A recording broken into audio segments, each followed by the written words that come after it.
네, 안녕하세요. 네, 여러분 좋아하는 중개사법. 그렇죠? 자, 오늘 문제 다 받으셨어요? 네. 이제 10문제씩 나갑니다. 시리즈로 나갈 거예요. 그렇죠? 매주 나갑니다. 10문제씩. 그래서 이제 잘 풀어보시고, 뭐 문제 좀 풀어보셨어요? 잘 풀려요?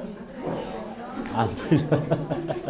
결론은 안 풀린다는 거네. 네, 그래서 이제 뭐 하다 보면 됩니다. 그래서 이제 오늘 배울 내용들 거기 안 배운 내용도 있어요. 안 배운 내용도 있어서 이제 오늘 진도를 나가면서 할 겁니다. 이해됐죠? 네. 그리고 이제 3, 4월부터는 수업 빠지면 안 되고 지금부터는 수업 빠지면 안 돼. 열심히 들어주셔야 됩니다. 자, 오늘 몇 페이지? 처음이죠? 그래서 20페이지 들어갑니다. 자, 아는 것은 다져가는 거고 모르는 것은 새로 습득하는 거고 그래서 계속 10월까지 가야 돼요. 아는 것은 다져가는 거고 모르는 것은 새로 습득을 하면서 계속 가야 됩니다. 그렇지 않으면 나중에 문제가 안 풀려요. 그렇죠? 예. 자, 그러면 20페이지 통치. 자, 보고 있습니까? 예. 자, 공인중개사법 제정 목적 나옵니다. 자, 우리 법이 공인중개사법이죠. 자, 어떤 목적을 가지고 제정이 됐느냐. 그래서 제정 목적이 간혹 가다가 출제가 되고 있어요. 그래서 세 가지 정확하게만 알면 돼요. 예, 좋았어요. 자, 첫 번째가 뭡니까요? 공인중개사 업무 등에 관한 사항에 관하여 그 뭘 제고한다 그랬어요? 전문성 제고, 전문성 제고입니다. 자, 제목만 밑줄 그으세요. 그 다음에 두 번째, 부동산 중개업을 어떻게 한다? 건전하게 육성. 부동산 중개업입니다. 자, 중개업을 건전하게 육성한다. 건전하게 뭐 한다? 육성한다. 그래서 자, 여기서 중개했다 동그라미 쳐보세요. 자, 부동산업을 건전하게 육성한다. 이런 지문은 틀려요. 부동산업이라 그랬습니까? 중개업이라 그랬어요? 중개업. 자, 그래서 부동산업을 건전하게 육성한다. 그럼 비슷하잖아요. 근데 막상 나중에 못 잡으네. 그리고 세 번째고 국민경제 뭐다? 이바지. 자, 국민경제 이바지 그랬죠. 자, 이 세 가지가 공인중개사법 제정 목적. 또 이 세 가지를 가지고 막상 문제 출제해 놓으면 또 못 걸러내는 사람도 있어요. 그렇죠? 예, 그러니까 정확하게 알고 있습니다. 그래서 여러분 교재 20페이지, 21페이지 해설을 엄청 달아놨죠? 그죠? 그 해설은 전혀 볼 필요 없어요. 그래서 이제 이 세 가지 제목만 정확하게 알고 있으면 문제 푸는 데는 전혀 지장이 없어요. 이해됐어요? 예, 그래서 공인중개사 업무 등에 관한 사항을 정하여 전문성 제고, 부동산 중개업을 건전하게 뭐다? 육성, 국민경제 뭐다? 이런 세 가지. 자, TPA 넘어가 보세요. 그 다음에 법령의 구성 이렇게 나와 있어요. 법령. 법령이란 말은 자, 법령 동그라미 쳐보세요. 제목에서 법령 동그라미. 법령은 크게 세 가지로 되어 있습니다. 첫 번째가 뭡니까? 자, 공인중개사법이 있어요. 공인중개사법. 자, 공인중개사법. 자, 이것이 뭡니까? 법률입니다. 법률. 법이 법률이고. 그 다음에 두 번째가 뭐라고 나왔어요? 공인중개사법 뭐가 있습니까? 시행령이 나와 있어요. 시행령을 달리 표현해서 뭐랍니까? 대통령령 줄여서 대령. 그럼 더 줄이면 령. 그럽니다. 좋았어요. 영 그러면 시행령. 그 다음에 세 번째가 공인중개사법 뭐가 있습니까? 시행규칙이 나와 있어요. 시행규칙. 자, 세 가지를 묶으세요. 자, 시행규칙 이걸 국토교통부령 그럽니다. 국토교통부령 줄여서 국령 그럽니다. 자, 그럼 이 세 가지가 공인중개사법령이에요. 공인중개사법령. 자, 공인중개사법령, 법령 그러면 법하고 시행령하고 시행규칙을 포괄하는 게 됩니다. 그렇죠? 그리고 법이 법률이고 시행령이 대통령령이고 시행규칙이 국토교통부령이에요. 됐어요? 예. 이거 흔들면 안 돼. 그럼 방금 우리가 공인중개사법 제정 목적은 왼쪽에서 세 가지 배웠죠? 배웠어 안 배웠어요? 배웠죠. 그럼 시행령 제정 목적은 뭐겠어요? 이 시행령도 제정 목적이 있을 거 아니야. 있겠죠? 그럼 뭐요? 책을 쫙 봐야 돼. 자, 칠판 봐보세요. 이 셋 중에서 가장 상위 법률이 뭡니까? 법. 그 다음에 하위 법률이 시행령. 가장 하위 법률이 시행규칙. 그럼 법에서 모든 중개 관련 규정을 다 규율할 수가 없죠. 그래서 이제 시행령의 제정 목적은 법에서 뭐한 사항, 위임받은 사항하고 그 시행에 관하여 필요한 사항을 규율함을 목적으로 한다. 이렇게 나왔어요. 어디에서 위임받은 사항? 법에서. 그렇죠? 그 다음에 시행규칙은 셋 중에서 가장 하위잖아요. 그죠? 법에서도 직접 위임받을 수도 있고 또 어디에서? 시행령에서도 위임받을 수 있어 없어요? 있어요. 그리고 그 시행에 관하여 필요한 사항을 규율함을 목적으로 한다. 이제 이것이 시행규칙의 제정 목적입니다. 그래서 시행령 제정 목적, 법에서 위임된 사항하고 그 시행에 관하여 필요한 사항을 규율함을 목적으로 한다. 이렇게 나왔고 시행규칙은 법과 어디에서? 시행령에서 위임된 사항하고 그 시행에 관하여 필요한 사항을 규율함을 목적으로 한다. 이렇게 나와 있어요. 이해됐어요? 그래서 이제 제정 목적 세 가지를 공부했어요. 법의 제정 목적, 시행령 제정 목적, 시행규칙 제정 목적. 이 제정 목적 정도는 여러분들이 알고 있어야 돼요. 이해됐어요? 자, 양가로 2번 첫째 줄, 두 번째 줄 몇 줄 보세요. 양가로 2번 첫째 줄, 두 번째. 이 시행령은 어디서 위임된 사항? 법에서 위임된 사항하고 그 시행에 관해 필요한 사항을 규정할 목적으로 한다. 거기까지 끊으세요. 거기까지 끊었어요? 그 다음에 시행규칙의 제정 목적 첫째 줄, 두 번째 줄.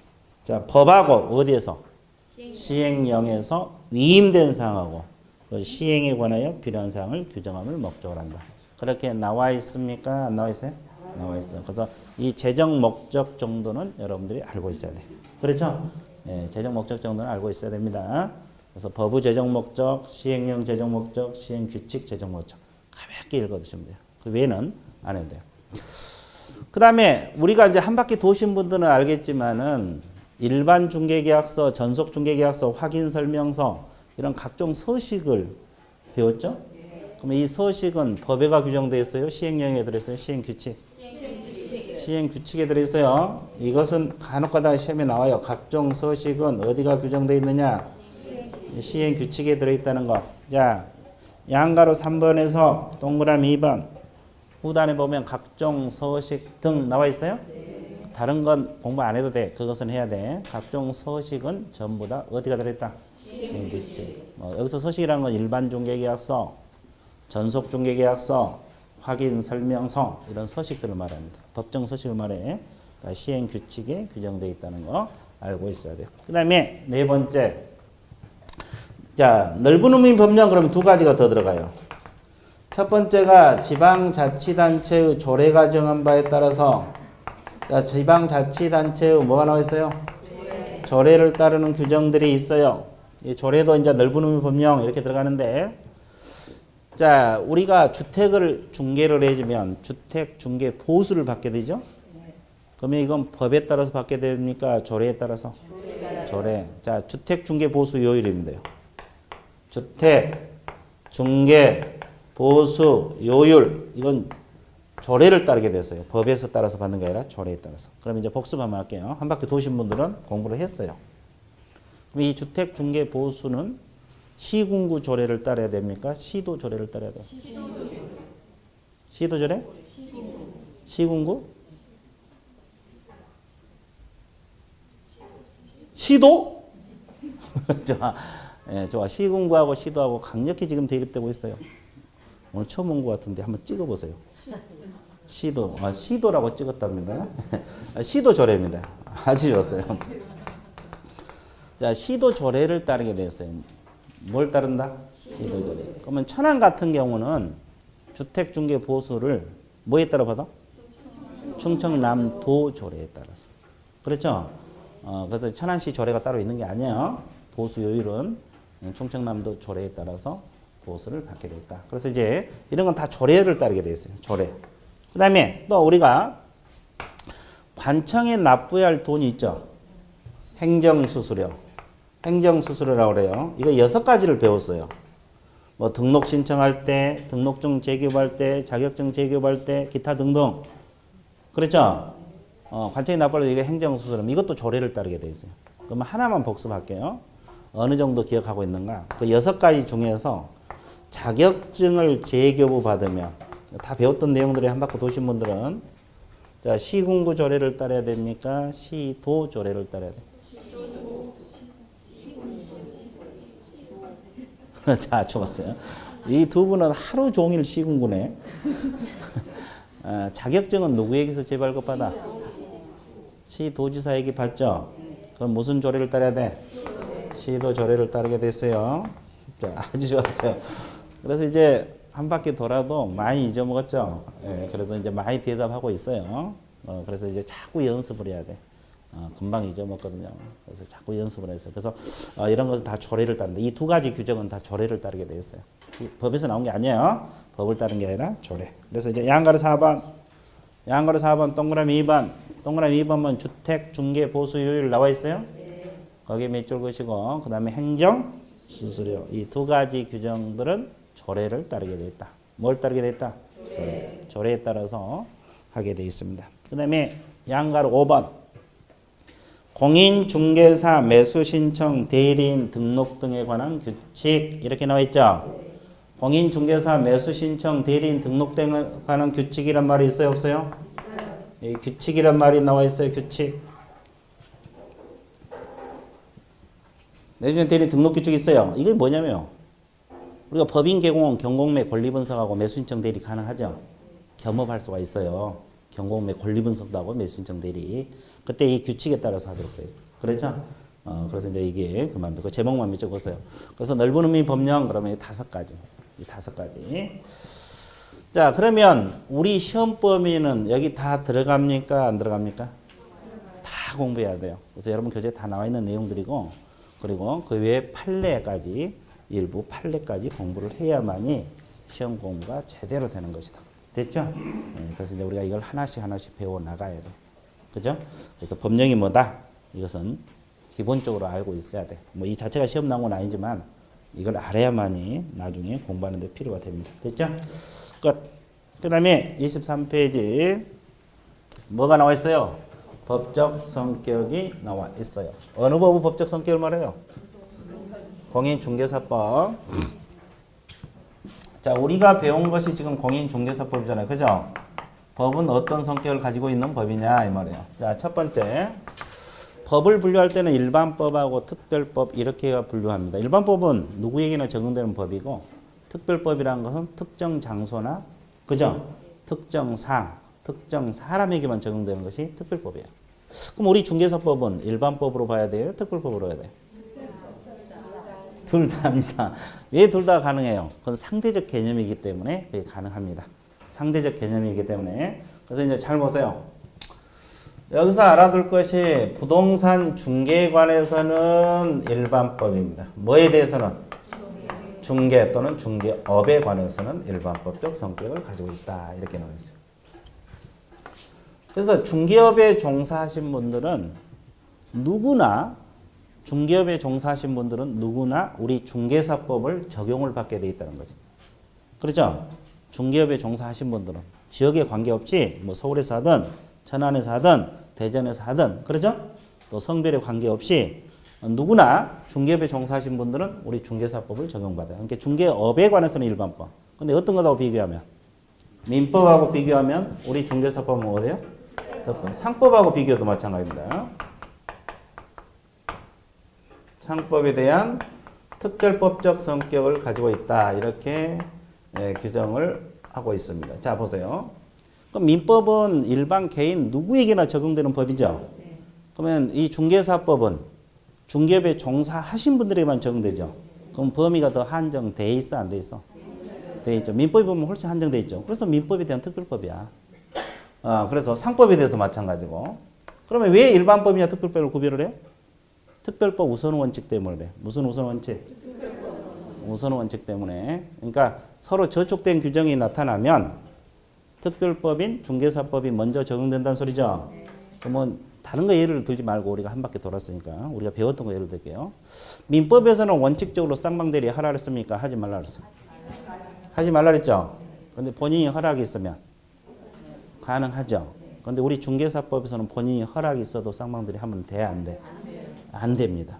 무조건 금지가 되고 있어요. 그럼 민법 규정하고 중개사법 규정이 서로 저촉되는 현상이 발생하고 있어, 안 하고 있어요? 그럼 어느 법을 따라야 돼? 특별법인 공인중개사법을 따라야 돼. 그 말은 중개업에 종사하신 분들은 본인이 허락이 있어도 쌍방대리 하라 하지 말라? 하지 말란 소리야. 이해됐어요? 이게 바로 특별법 우선 원칙. 또 특별법 우선 원칙 예를 들면 우리 중개사법에 규정이 없으면 민법이나 상법이 보충적으로 적용될 수도 있어요, 없어요? 있어요. 자, 이것도 우리가 배웠던 내용을 가지고 복습을 한번 해볼게요. 자, 칠판 잘 보세요.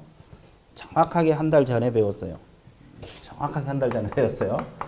자, 처음 오신 분도 있으니까 앞으로 저는 이게 건물입니다. 건물. 건 동그라미는 건물. 자, 갑이 뭐요? 건물 소유자죠? 의가 뭐요? 의뢰인. 중개업소에게 팔고 싶으니까 중개 좀 해달라. 의뢰가 들어옵니다. 그러죠? 그러면 이 사람 뭐라 그래요? 개업, 공인, 중개사. 개공 줄여서. 그럼 상대방 찾아가지고 거래를 중개해주죠? 그럼 이걸 무슨 계약이라 그래요? 거래계약. 이렇게 맺는 계약을 중개계약이란 말을 쓰고 있어요. 기초 개념이에요. 중개업소가 맺는 계약을 중개계약, 갑하고 을하고 맺는 계약을 무슨 계약? 거래계약. 매매계약 같은 건 다 거래계약이에요. 그럼 이 사람이 이제 소개로 샀는데 손해가 1억 2천이 발생했어요. 얼마 발생했어요? 1억 2천만 원이 발생했다. 그죠? 그러면 개공은 얼마까지 손해배상된다 그랬어요? 손해 난 만큼 전액 지게 돼 있어요. 근데 돈이 없으면 배상받기 쉬워, 어려워? 그래서 보증 설정하고 영업하라 그랬죠? 개인들은 보험 얼마 들어야 돼요?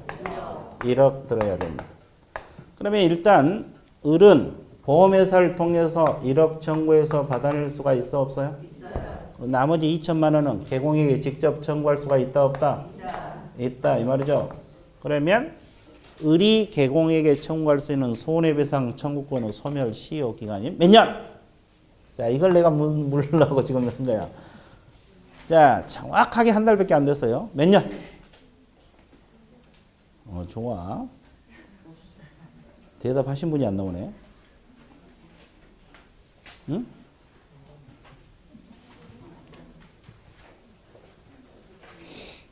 몇 년? 없어? 소멸 시효 기간이 없어? 나는 저런 말이 나올 때 무슨 생각을 하고 이제 아세요? 에? 하성으로 보내? 예. 그걸 달리 표현하면 지구를 떠나라 이렇게 지구를 떠나라고 싶어 됐어요? 하여튼 그렇죠. 화성이 뭔지 알아요? 말 그대로 화성. 예, 그렇죠. 어떤 날로부터 3년? 손해 및 가해자를 안 날로부터 몇 년?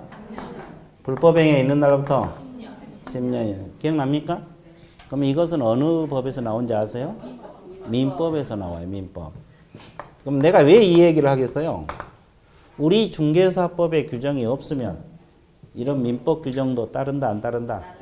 따른다는 거지. 이것이 이제 특별법 우선 원칙 때문에 보충적으로 적용돼. 됐어요? 그다음에 또 하나. 그럼 보험회사에다가 보험금 청구권의 소멸시효는 몇 년? 오로지 3년 한 분만 대답하셨어요? 예, 3년 맞아요. 하나만 대답했죠. 그럼 이건 어느 법에서 나와? 상법에서 나와. 그러니까 우리 중개사법 규정이 없으면 상법이 보충적으로 적용될 수도 있다 없다? 예, 그죠? 예, 그러니까 이 중개사법이 종합 정리해드릴게요. 서로 저촉된 법 규정이 나타나면 중개사법을 먼저 따르고 됐어요? 우리 중개사법 규정이 없으면 민법이나 상법이 보충적으로 적용될 수도 있다 없다? 있다. 자, 왜? 이 두 법에 대해서 특별법이 성격을 가지고 있기 때문에. 됐어요? 예, 그래서 제목만 몇 줄 보세요. 자, 양가로 1번 제목, 양가로 2번 제목만 몇 줄 보세요. 몇 줄 봤습니까? 자, 세 번째. 자, 중간법이라고 나왔어요. 자, 공법하고 사법의 중간 형태의 무슨 법이다? 중간법. 중간법을 달리 표현해서 뭐라 그래? 혼합. 같은 개념 같이 알아두셔야 돼요. 혼합법을 또 달리 표현해서 뭐라 그래? 중간법을 또 달리 표현해서 뭐라 그래? 하루 종일 반복만 해요. 그렇죠? 예, 그러면 또 달리 표현해서 사회법이라도 해요. 사회법. 또 적어보세요. 사회법을 또 달리 표현해서 뭐라 그래요? 뭐? 무슨 법? 짬뽕법? 짬뽕법? 아주 좋았어. 내 새로운 용어가 태어나서 아주 새로운 용어를 만들어냈어. 아주 좋았어요. 짬뽕법이래. 자, 사법부 공법화 이렇게도 표현합니다. 자, 사법부 공법화란 말은 사법적 요소가 공법적 요소로 변해간다. 자, 사법부 공법화란 말은 사법적 요소가 공법적 요소로 변해간다 이런 뜻이에요. 자, 이것은 무엇의 중간입니까? 공법하고 사법의 중간이다. 공법하고 무엇의 중간이다? 자, 공법은 누구하고 관계를 규율하고 있어요? 국가하고 개인 간의 관계. 사법은 개인과 개인. 자, 이 공법은 뭐 형법 같은 게 가장 대표적이고 사법 같은 건 민법이 가장 대표적이에요. 그렇죠? 자, 민법은 채권자고 채무자, 매도인하고 매수인 뭐 이렇게. 형법은 범죄와 형벌을 다룹니다. 잘못하면 막 징역 벌금. 징역 벌금 불잖아요. 범죄 형벌 다루는 법입니다. 근데 우리 중개사법은 공법도 아니고 사법도 아닌 무슨 형태 법이다? 중간 형태 법이다. 왜 중간 형태 법인가 봐보세요. 아까도 얘기했지만 이 건물이고 의뢰인, 중개업소 찾아옵니다. 이 물건 팔고 싶으니까 중개 좀 해주세요. 알았다. 이렇게 맺는 계약을 무슨 계약? 중개계약이라고 했잖아요. 그죠? 네, 중개계약이라고 했어요. 중개계약. 그러면 이 중개계약이라는 것은 의뢰인하고 개공하고 합의해서 이루어지잖아요. 그렇죠? 그럼 이건 공법적 요소겠습니까? 사법적 요소요? 사법적 요소요. 자, 사법적. 개인과 개인 간의 합의를. 그죠? 계약이니까. 근데 개공은 이 중개계약 맺을 때 미리 이 보수 약정도 가능합니까? 가능해요. 약정은. 저 중개 줄 테니까 보수 얼마 달라? 법정 보수를 초과해서 못 받게 돼 있지만 하여튼 약정 가능해. 근데 개공이 이제 초과 약정을 했다고 가정을 해봐요. 초과 보수 약정을 해서 수령을 했어. 가정을 해봐요. 수령을 했어. 우리 중개사법에서 제재를 부과합니까? 안 합니까? 아니죠. 그러면 제재 규정은 우리 중개사법에 제재 규정이 많아요? 적어요? 엄청 많죠? 그래서 이 제재 규정은 사법적 요소로 봐야 돼요? 공법적? 공법적. 형법이 잘못하면 처벌받잖아요. 같은 원리요. 공법적 요소입니다. 그러면 이런 규정들이 많이 혼합되어 있다 이 말이에요. 합의를 원칙이라는 규정도 많고 처벌 규정도 많다. 이런 규정이 혼합되어 있다. 그래서 혼합법, 중간법 그래요. 그래서 우리 중개사법은 중간법 형태를 띠고 있다. 자, 양가로 3번 제목 밑줄 보시고 첫째 줄 두 번째 밑줄 보세요. 이 법은 공법관계에서 가로 안에 제재 규정 밑줄, 사법관계에서 중개계약 밑줄 혼합된 중간법적 성격을 지니고 있다. 무슨 법적 성격을 지니고 있다? 중간법. 무슨 법? 중간법. 중간법 성격을 가지고 있다. 됐어요?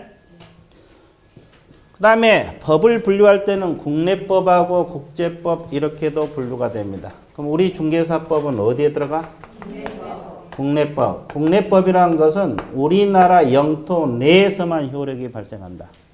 그럼 이 중개사법이 미국이나 영국이나 효력 발생해? 그래서 우리나라 영토 내에서 효력을 받아. 국내법. 그래서 그 첫째 줄 두 번째 줄 밑줄 보세요. 밑줄 보세요. 그 다음에 법을 분류할 때는 또 실체법하고 절차법 이렇게도 분류해요. 우리 중개사법은 실체법으로 봐야 돼? 절차법으로 봐야 돼? 목소리가 줄어들죠? 왜? 책이 없으니까. 책이 없으니까 당연히 목소리 줄어지죠. 자, 권리 의무 실체를 다루는 법이 실체법이고, 이제 민법 같은 게 대표적인 실체법이에요. 그 절차를 다루는 법이 절차법이에요. 부동산 등기법이 있죠. 이런 거 주로 절차법적 성격을 가지고 있는데, 우리 중개사법은 그럼 뭘로 봐야 돼? 전체적으로 보면 실체법으로 봅니다. 물론 절차적 규정도 있어요, 없어요? 있어요. 뭐 등록 절차랄지, 사무소 이전 절차랄지 이런 규정이 존재합니다만은, 전체적으로 봤을 때는 실체법적 성격이 강하다고 공부를 하시면 돼요. 이해됐어요? 예. 그래서 이제 우리 법은 어떤 성격을 가진 법이냐 이렇게 알고 있으면 돼요. 자, 종합 정리해드렸어요. 부동산 중개업에 관해서는 무슨 법? 일반법. 민법하고 상법하고 비교하면 특별법. 공법이다, 사법이다, 중간법이다. 국내법이다, 국제법이다. 실체다, 절차다, 실체법. 그렇게 가볍게 읽어두시면 돼요. 자, 이렇게 연습시켜도 한 바퀴 돌아오면 또 잊어먹고 그러죠. 그렇죠. 1, 2월 달에도 이렇게 연습시켰어. 그렇죠. 잊어먹어서 그러지. 됐어요? 예, 그래서 자꾸 연습을 하셔야 돼. 그래서 기본적으로 제대로 기억하고 있으려면 하여튼 10번은 봐야 돼. 10번은. 10번 보지 않고 시험 보러 가기는 어렵습니다. 됐어요? 물론 이제 시험 보러 가는 건 관계가 없지. 점수가 안 나와서 그러지. 그렇죠. 그래서 여러분들 가볍게 정리 끝났어요. 그 다음에 오른쪽 페이지 몇 절? 2절. 뭐가 나와요? 영어 정의는 매년 출제가 되고 있어요. 그리고 가장 기본적인 겁니다. 그래서 영어 정의 한번 적어볼게요. 가장 먼저 나온 용어가 뭐예요? 중개. 그 다음에 공인, 중개사. 그 다음에 중개업이란 용어가 나오고, 그 다음에 개업공인 중개사. 줄이면 개공입니다. 그 다음에 또 뭐가 있어요? 소속공인 중개사, 소속공인 중개사, 소속공인 중개사. 이걸 줄이면 소공. 그 다음에 마지막으로 중개보조원이란 용어가 있어요. 중개보조원입니다. 그래서 영어는 총 몇 가지? 6가지가 우리 법 조문에 규정되어 있는 용어예요. 그래서 이제 이게 시험 자주 나와. 그러면 이제 영어만큼은 법 조문을 그대로 숙지하고 있는 게 좋아요. 왜? 나중에 문제 나오면 아주 틀려. 다른 건 다 맞은데. 그러죠? 그래서 조문 하나까지 다 머릿속에 넣어주시면 되고, 그럼 중개 개념 아는 대로 서술하시오. 한번 읽어보세요. 뭐라고 했어요? 중개.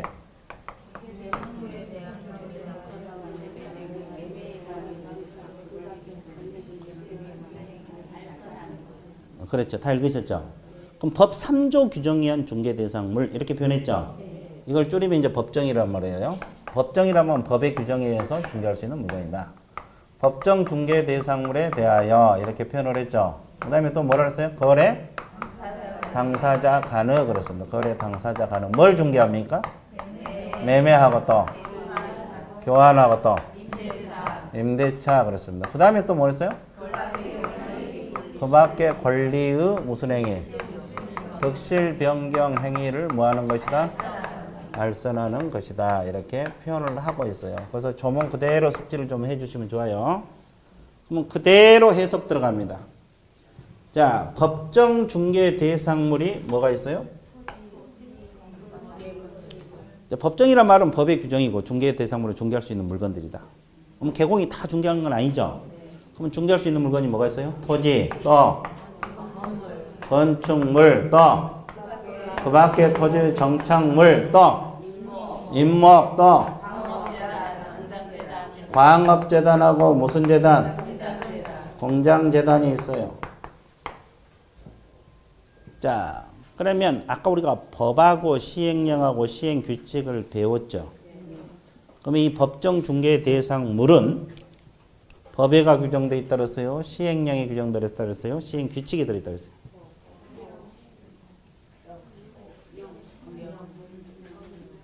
법령? 구체적으로 법, 시행령, 시행규칙 중에서 어디? 시행령에 들어있어? 아까 누가 이야기했는데? 시행령에 들어있어요? 자, 36페이지를 한번 보실래요? 36페이지 그 박스에 색깔 있는 법에 보면은 법 3조하고 0 몇 조? 2조. 그럼 법하고 어디? 아울러 들어있다. 체크되어 있어요? 네. 그래. 체크가 되어 있는데 기억이 없을 뿐이다. 자, 위에 세 가지는 법에 규정되어 있고 밑에 세 가지는 어디에 들어있어요? 시행령에 들어있다. 자, 중요한 건 알아야 돼. 법적 근거를 다 알 수는 없어요. 다 법의 근거를 두고 나오기 때문에. 근데 이것이 과거에 시험 나왔어요. 어떻게 출제가 됐냐? 법정 중개 대상물은 법에만 규정되어 있다. 이렇게 출제된 바 있어요. 그 지문은 맞아? 틀려? 법하고 어디? 아울러 규정되어 있다. 이렇게 나와야 돼. 자주는 안 나오는데. 그래서 아까 서식하고 이건 알아야 돼. 법적 근거. 아까 각종 서식은 어디가 나와 있어요? 시행, 규칙.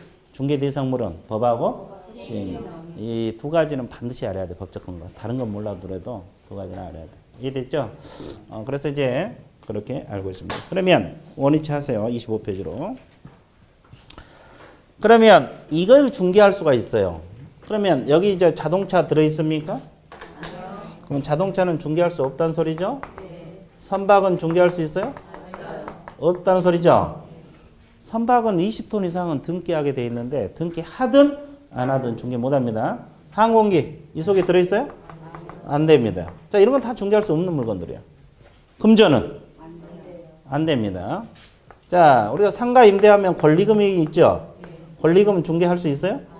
없습니다. 이게 권리금은 판례가 나와 있어가지고 자주 출제가 돼. 그래서 저런 물건들은 중개할 수가 없어. 중개할 수 있는 것이 토지, 건축물, 그 밖에 토지 정착물, 임목, 광업재단, 공장재단. 됐어요? 반드시 기억을 해 주셔야 되고. 그 다음에 여기서 거래 당사자 간을 그랬어요. 그럼 거래 당사자는 누구를 말합니까? 매매교환 임대차를 중개하는데. 자, 거래 당사자란 것은 갑하고 을을 말합니다. 그죠? 그러면 매매 같으면은 매도인하고 누구? 매수인. 이게 거래 당사자고, 교환은 교환 당사자 쌍방. 됐어요? 그러면 임대차도 중개할 수 있죠? 임대차는 임대인하고 누구? 임차인. 이해됐어요? 그럼 A 개공이 A 개업공인 중개사가 매매 교환 임대차 중개할 수가 있다 이 말이에요. 거래 당사자 사이에 끼어가지고. 뭔지 알겠어요? 그러면 이제 매매 교환 임대차는 뭐 공부 안 해도 이 정도는 다 할 거고. 그럼 여기서 이제 중요한 것은 우리가 공부할 것이 그 밖의 권리예요. 그 밖의 권리. 그 밖의 권리는 뭐예요? 민법상 권리죠. 그럼 민법상 모든 권리를 다 중개할 수 있어요? 아니죠. 중개할 수 있는 것도 있고 없는 것도 있죠. 그러면 할 수 있는 권리가 뭐고 없는 권리가 뭔지를 우리는 공부해야 돼, 안 해야 돼? 왜? 할 수 없는 권리를 중개한다고 하면 옆에서 뭐라 합니까? 미쳤다 그래? 아, 그러겠지. 미쳤다 그러겠지. 웃기다. 그렇죠. 그러니까 여러분들이 중개할 수 있는 권리를 중개해야 될 거 아니에요. 그럼 이제 중개할 수 있는 권리가 뭐고 없는 권리가 뭔지 알아야 돼, 몰라야 돼? 알아야 돼. 한번 적어볼게요. 중개할 수 있는 권리는 소유권 중개할 수 있습니까? 지상권 가능해요? 지역권 가능합니까? 전세권 가능해요? 자, 이거 세 가지는 무슨 물권이래요? 영익물권이라는 말을 쓰고 있어요. 자, 영익물권은 사용 수익할 수 있는 권리. 영익물권은 지상권, 지역권, 전세권 다 중개할 수 있어요. 근데 여기서 득이 뭐라 그랬어요? 설정, 자, 실이, 소멸, 변경이 이전입니다. 변경 또는 이전. 됐어요? 그러면 이 영익물권은 소멸은 신경 안 써도 되고 설정도 중개를 가정하고 이전도 중개를 할 수 있어요. 둘 다 가능해. 이 세 가지는 설정도 중개하고 뭣도 중개한다? 이전. 그러면 하나만 예를 들어볼게요. 지상권이란 뜻이 뭐예요? 나무 토지를 사용할 수 있는 권리. 나무 토지를 사용할 수 있는 권리. 뭘 소유하기 위해서? 건물이나 공작물 수목. 그렇죠? 공장이니까 건물을 생각을 해보세요. 그러면 가부 토지가 있어요. 누구 토지? 토지. 자, 을이 여기다가 건물을 지어서 살고 싶어. 그럼 자기 땅이 아니죠? 그럼 토지를 빌려야 돼, 안 빌려야 돼? 빌리는 방법은 지상권을 설정하는 방법, 임대를 하는 방법, 전세를 설정하는 방법 여러 가지 있겠죠? 그럼 건물 같은 건 장기적으로 빌려 써야 되잖아요. 임대차 같은 건 대항력이 약해서 안 돼. 그래서 이제 장기적으로 빌려 쓰려면 지상권을 설정해야 될 건데, 이제 A 개공 찾아가서 여기다 집 짓고 살고 싶은데 지상권 설정을 좀 중개해 주세요. 그렇게 의뢰가 들어갈 수 있어, 없어? 있어요. 그러면 개공은 갑하고 을어 사이에 끼어가지고 소개를 해줘서 지상권 설정 계약서를 써주고 중개 보수를 받을 수 있다, 없다? 있다. 이게 지상권 설정이야. 됐어요? 그럼 이게 설정이고 설정. 그 다음에 그러면 이 사람이 이제 이 건물 지으려고 이렇게 토지를 빌려놨는데 아직 건물을 안 올렸어. 근데 이 토지를 또 누가 욕심을 부려요? 병이 욕심을 부려요. 그럼 개공 찾아와서 내가 저 토지에다가 집을 짓고 살고 싶은데 소개 좀 해주세요. 그럼 이미 을이 지상권을 설정해 놓은 상태죠. 그러면 병이 자기가 집 지으려면 이 지상권을 이전 받아야 돼, 안 받아야 돼?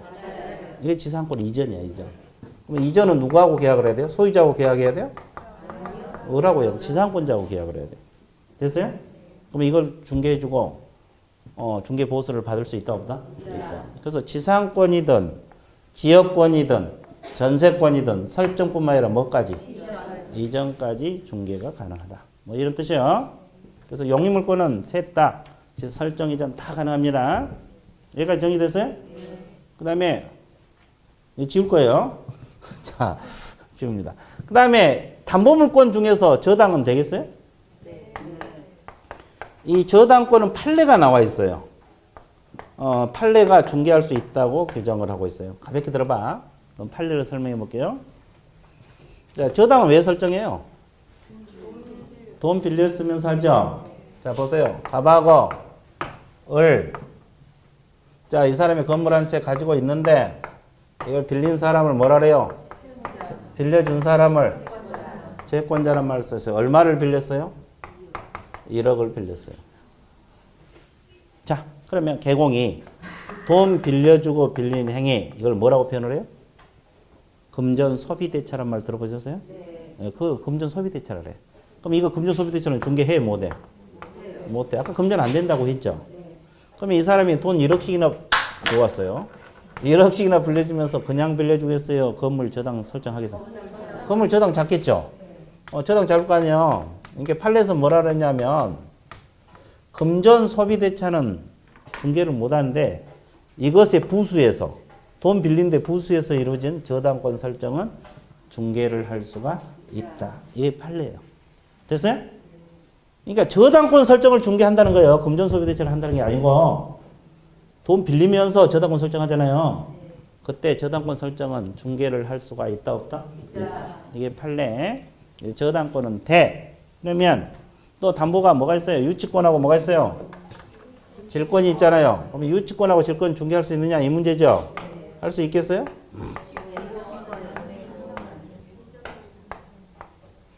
자, 하나씩 분석 들어갈게요. 이 저당은 부동산에만 인정된 권리입니다.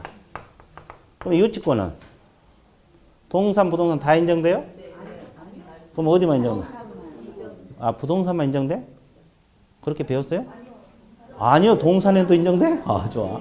그러면 이렇게 생각을 해볼게요. 여러분들 민법 책에 보면 유치권 A가 뭐가 나와 있어? 자동차 수리가 나와 있을 거예요. 자동차는 부동산이 아니죠? 아니, 준부동산이지. 자동차 수리는 자, 카센터에다 자동차를 맡기면 수리비를 가져올 때까지 자동차를 유치할 수 있다 없다? 있다. 이건 이제 동산이나 마찬가지예요. 준부동산인데 사실은. 이건 동산. 그럼 동산 유치는 중개를 못 하죠? 어차피 개공이 취급한 건 뭐예요? 부동산만 취급하니까. 그럼 부동산 유치는 여러 가지가 있겠습니다. 도급계약 예를 들어볼게요. 갑이 을에게 건물 한 채 지어달라고 맡겼어요. 그럼 맡기는 사람은 뭐라 그래요? 도급인. 맡은 사람을 수급인. 도급계약입니다, 이것도. 그래서 보수 얼마 주기로 했나? 1억을 주기로 했어. 그렇죠? 근데 이 사람이 건물 돌려주려고 하니까 돈을 안 줘, 이거. 돈 받아야 되는데. 그럼 건물 돌려주면 담보가 있어, 없어? 없죠? 아, 1억을 받아야 되는데. 그러면 이 건물을 유치할 수 있다, 없다? 있다. 이게 부동산 유치야.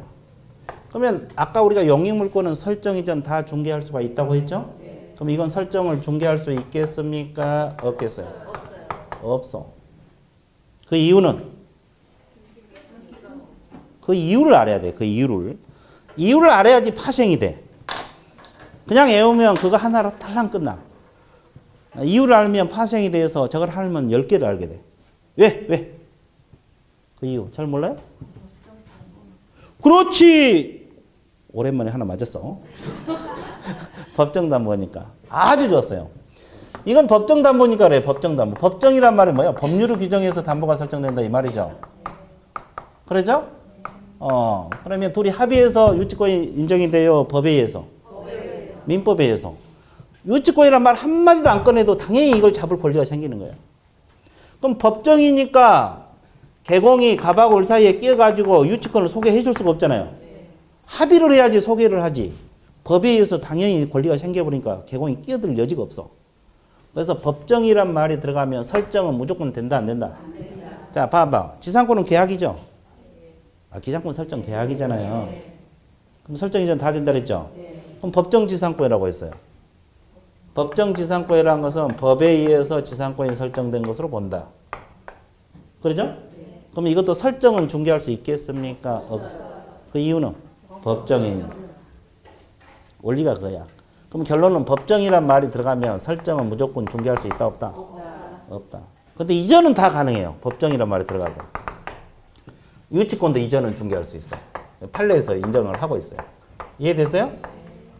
그러면 결론적으로는 종합 정리할게요. 유치권은 설정은 안 되고 뭔만? 그게 결론이야. 이전만 되죠. 됐어요? 그러면 출제자가 유치권이 중개할 수 있는 권리냐 이렇게만 물어보면 된다고 해야 돼, 안 된다고 해야 돼? 된다고 하라 그랬어요. 무엇은 되니까? 일부가 되는 것은 되는 거야. 됐어요? 그것만 주의해 주면 돼요. 그 다음에 질권은 뭘 생각하면 돼요? 동사에만 인정되는 권리인데 개념 이해하려면 뭘 생각하면 돼요? 전당포 생각하면 돼. 전당포. 그러면 이 둘은 약정담보예요. 합의해서 이루어지니까 전당포 소개해 줄 수도 있겠죠. 근데 질권은 안 돼. 왜? 동사에만 인정되는 권리죠. 그래서 요즘은 전당포들이 많이 없는데 요즘 전당포에서 뭘 맡긴지 아세요? 스마트폰 맡기고 돈 빌려 쓴대. 그저께도 나오던데.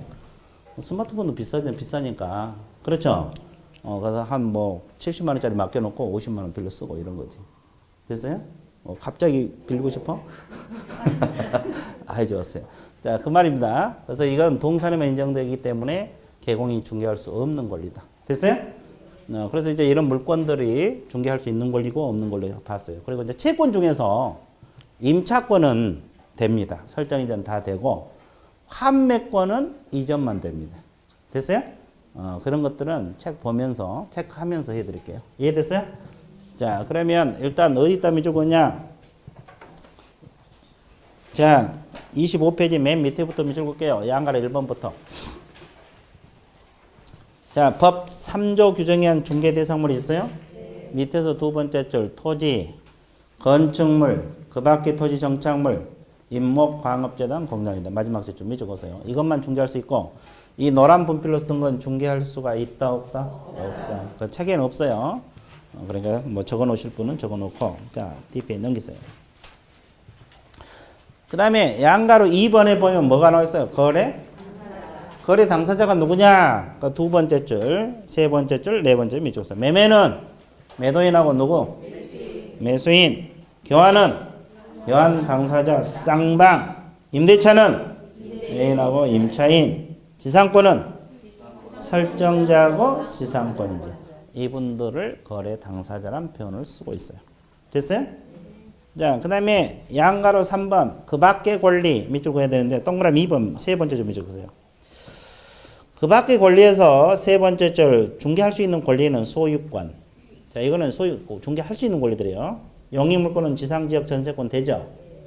자, 담보 중에서 저당하고 유치권만 나와 있고 질권은 빠져 있죠. 그 이유는 질권은 안 되니까. 그럼 유치권은 설정은 안 되고 이전은 되는데 된다고 나와 있죠. 그 말입니다. 일부가 되는 것들은 되는 것들이에요. 그 다음에 환매권, 임차권 됩니다. 일부가 되는 것은 된다고 했어요. 이해됐어요?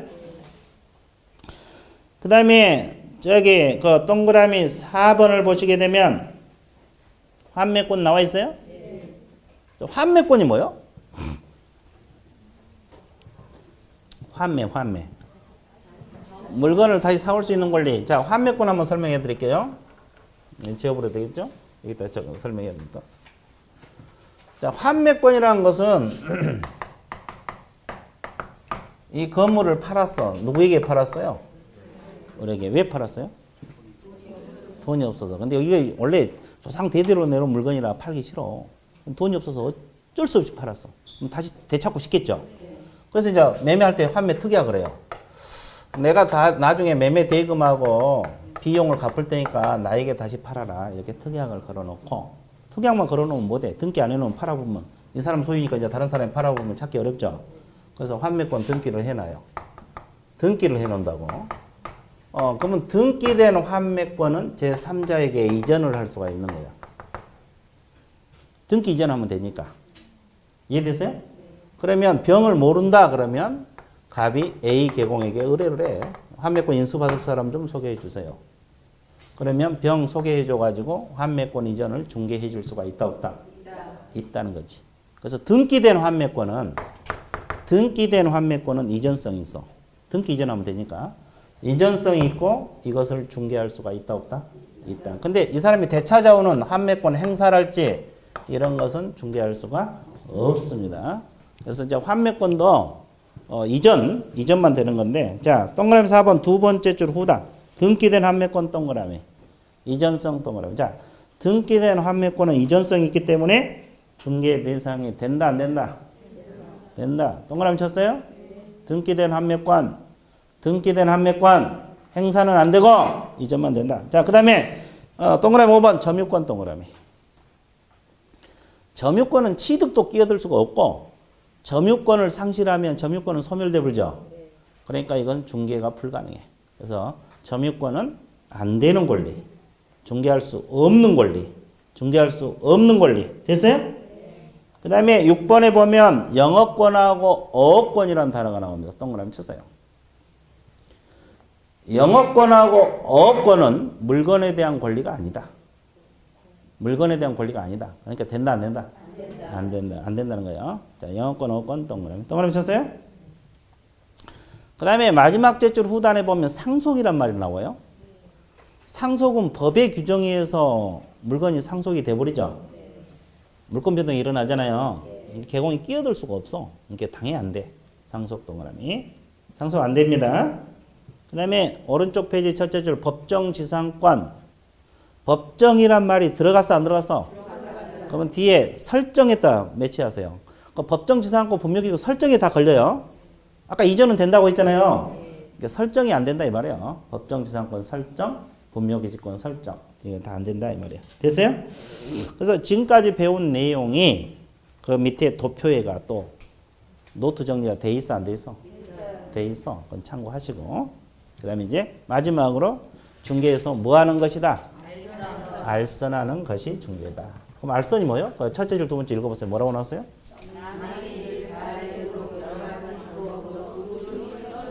아, 힘을 어떤 힘을 써줘요? 하여튼 힘 써준 게 알선이다. 연결해주는 행위다 이 말이에요. 연결해준 거. 이해됐어요?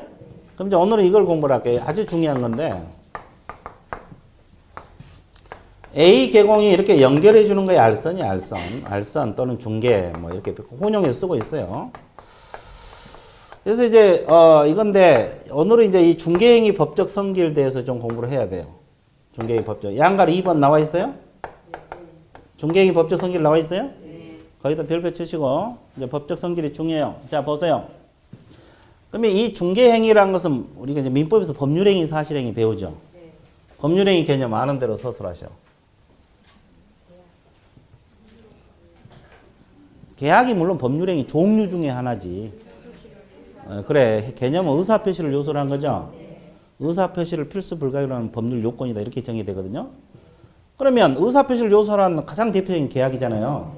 그래서 이제 법률행위 종류 중에 대표적인 게 계약이에요. 계약은 투기 의사표시 있잖아요. 사겠느냐, 청약. 알았다, 성나. 투기 의사표시 합치가 계약이잖아요. 반대 방향 의사표시 합치. 계약이 법률행위야. 그러니까 아까 우리가 이렇게 맺는 계약을 무슨 계약이라 했어요? 이건 사실행위겠어요, 법률행위. 법률행위라니까. 이건 법률행위. 왜? 계약이니까. 됐어요? 그럼 이 중개행위는 둘이 법률행위 하도록 연결해주는 행위죠. 그러니까 이것은 법률행위예요, 사실행위?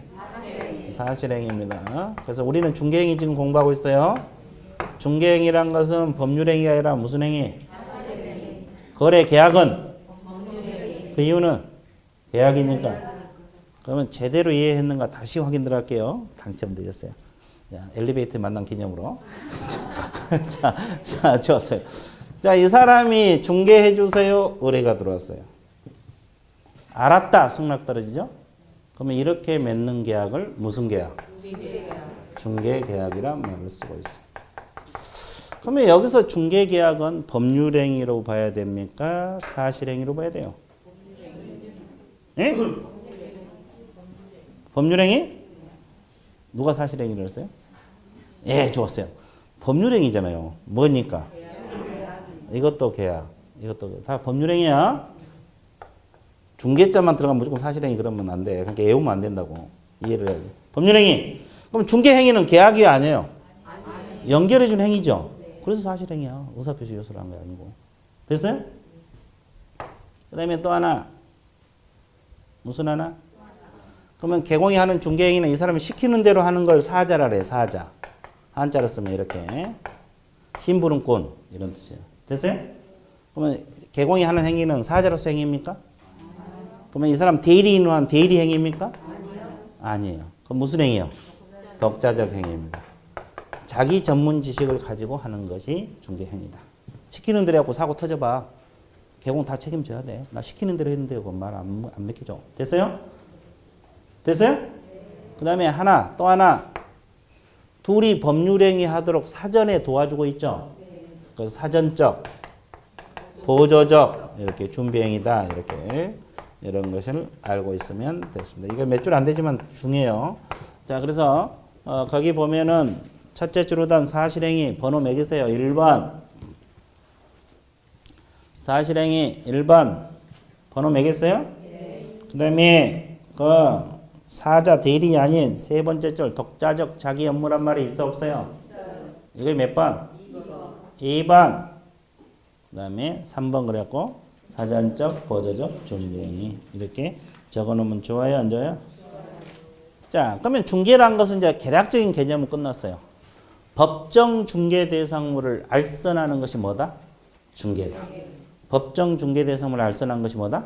중개다. 뭐 이런 말이에요. 그럼 사람 속에는 중개요 아니에요? 왜? 물건이? 아니기 때문에. 이해되셨어요? 물건을 알선하는 것이 중개다. 자, 그런 개념 정도. 그럼 중개 개념이 다 끝난 것 같아요? 안 끝난 것 같아요?